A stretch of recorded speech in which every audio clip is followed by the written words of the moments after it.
মুর্শিদাবাদের সুতিতে 3 শিশু কন্যাকে ধারালো অস্ত্র দিয়ে কুপিয়ে খুন। নৃশংস ঘটনা। 3 শিশু কন্যাকে ধারালো অস্ত্র দিয়ে কুপিয়ে খুন করার চেষ্টা করলো এক যুবক। একজন শিশু কন্যা গুরুতর জখম অবস্থায় মুর্শিদাবাদ মেডিকেল কলেজে ভর্তি। গ্রেফতার করা হয়েছে ওই যুবককে। মুর্শিদাবাদের সুতির ঘটনা। 3 শিশু কন্যাকে নৃশংসভাবে ধারালো অস্ত্র দিয়ে কুপিয়ে খুন করার চেষ্টা। একজন শিশু কন্যা গুরুতর জখম অবস্থায় মুর্শিদাবাদ মেডিকেল কলেজে ভর্তি রয়েছেন। খুনের অভিযোগে এক যুবককে গ্রেফতার করেছে পুলিশ।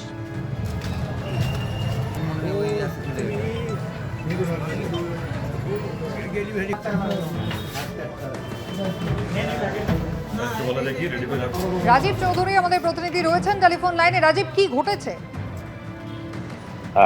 গতকাল বিকেলবেলায় 4 শিশু কন্যাকে ধারালো অস্ত্র দিয়ে আঘাত করা হয় এবং এই আঘাতের পরিপ্রেক্ষিতে ঘটনাস্থলে এক শিশু কন্যার মৃত্যু হয়। বাকি 3 জনকে জঙ্গিপুর মহকুমা হাসপাতালে নিয়ে আসা হয় এবং সেখান থেকে মুর্শিদাবাদ মেডিকেল কলেজ হাসপাতালে রেফার করা হয় এবং রাস্তাতেই আরও 2 শিশু কন্যার মৃত্যু হয়। একজন এই মুহূর্তে মুর্শিদাবাদ মেডিকেল কলেজ হাসপাতালে চিকিৎসাধীন অবস্থায় রয়েছেন।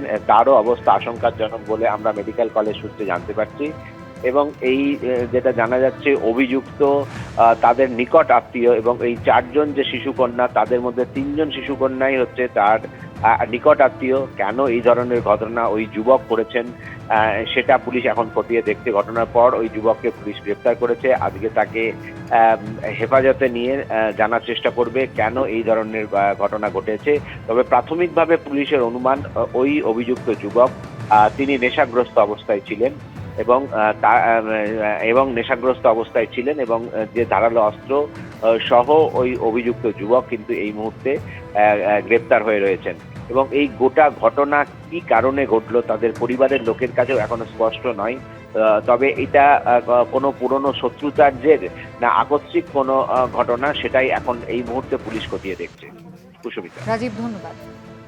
4 জন শিশু কন্যাকে ধারালো অস্ত্র দিয়ে গতকাল বিকেলে কোপানো হয়, যার মধ্যে একজনের মৃত্যু হয় ঘটনাস্থলে। বাকি 2 জনকে হাসপাতালে স্থানান্তরিত করার পথে তাদের মৃত্যু হয়। আর এক শিশু কন্যা, সে এখনো গুরুতর জখম অবস্থায় মুর্শিদাবাদ মেডিকেল কলেজে ভর্তি রয়েছে। অভিযুক্ত যুবক, তাকে গ্রেফতার করেছে পুলিশ।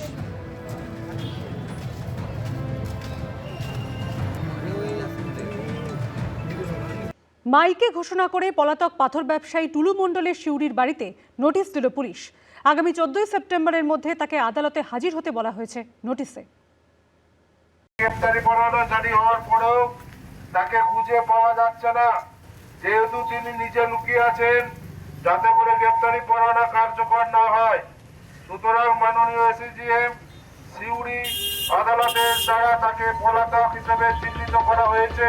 আরও চাপে বীরভূমের পাথর ব্যবসায়ী টুলু মণ্ডল। মাইকে ঘোষণা করার পর তার শিউরির বাড়িতে নোটিশ দিল পুলিশ। বুধবার রাতে টুলু মণ্ডলকে আদালতে হাজির হতে বলে মোহাম্মদবাজারের সোতশাল গ্রামে মাইকে প্রচার করে পুলিশ।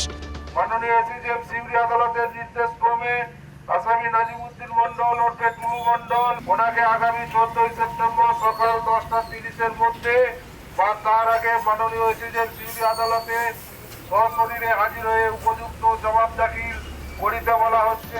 পরে তার শিউরির বাড়িতে নোটিশ লাগিয়ে দেওয়া হয়। আগামী 14 সেপ্টেম্বরের মধ্যে টুলুকে আদালতে হাজির হওয়ার জন্য বলা হয়েছে নোটিশে। টাকা ও সোনা মিলিয়ে এখনো পর্যন্ত টুলু মণ্ডলের 220 কোটি টাকার সম্পত্তি হদিশ পেয়েছে পুলিশ। পরিবার ও কোম্পানির নামে পাওয়া গিয়েছে 400 বিঘারও বেশি জমির নথি। কিন্তু ডিসিআর জালিয়াতি কাণ্ডে এখনো টুলু মণ্ডলকে গ্রেফতার করতে পারেনি পুলিশ। টুলু মণ্ডলের বিরুদ্ধে হুলিয়া জারি করার নির্দেশ দিয়েছেন শিউরির এসিজেএম আদালত। এরই মধ্যে সোমবার গ্রেফতার করা হয়েছে টুলু সিন্ডিকেটের আরও 3 সদস্যকে।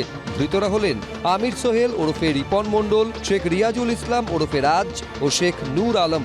পুলিশ সূত্রে দাবি, ধৃতদের প্রত্যেকেই টুলু মণ্ডলের যে ডিসিআর গেটগুলি চলত সেখানে টাকা পয়সা সামলানোর দায়িত্বে ছিলেন। মঙ্গলবার আদালতে সরকারি আইনজীবী দাবি করেন, পাথর খাদানে ডিসিআর জালিয়াতির জেরে গত 5 বছরে আনুমানিক 3000 কোটি টাকার রাজস্ব হারিয়েছে রাজ্য সরকার। বছরে আনুমানিক 600 কোটি টাকার রাজস্বের লোকসান হয়েছে। এখনো পর্যন্ত হদিশ মিলেছে টুলুর 220 কোটি টাকা ও 15 কেজি সোনার। এই প্রেক্ষিতে এবার মাইকে ঘোষণা করে এবং নোটিশ দিয়ে টুলুকে আদালতে হাজির হতে বলল পুলিশ। ভাস্কর মুখোপাধ্যায়, এবিপি আনন্দ, বীরভূম।